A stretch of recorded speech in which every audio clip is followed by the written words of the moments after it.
आता जे आपले जे नाव नोंदणीचा जे कारभार आहे लय एकदम घाण आणि गलतन हे पद्धतीचा होता.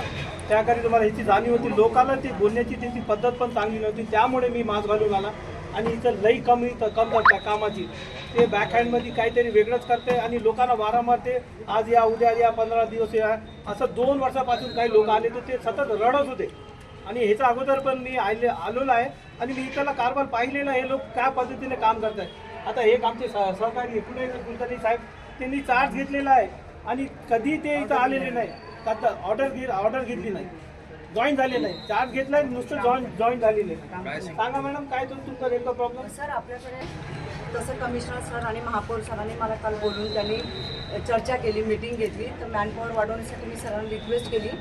आणि ह्यांना काय इथं काम करण्यामध्ये काय कमी असली ना ते अप्लिकेशन करत नाही, कोणाला काही सांगत नाही. ते पर्सनल लेवलमध्ये येऊन ते लोकांना त्रास देत आहेत, सारखा त्रास.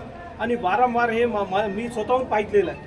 जे मला वाचते त्यामुळे मी आज मास्क घालून आलो होतो. हेच माझा उद्देश होता. लोकांना हे ते आता चांगलं काम करते त्यांनी प्रतिसाद मला दिलं आणि ते मला अपेक्षा आहे की ते काम करेल. आज आपण आम्ही जे सूचना दिली बाबा तुम्हाला जे वाटते जे इक्विपमेंट तुम्हाला अपग्रेडसाठी पाहिजे ते आम्ही तुम्हाला सँक्शन करून देऊ. तुम्ही अप्लिकेशन करा जे तुम्हाला रिक्वायर्ड आहे.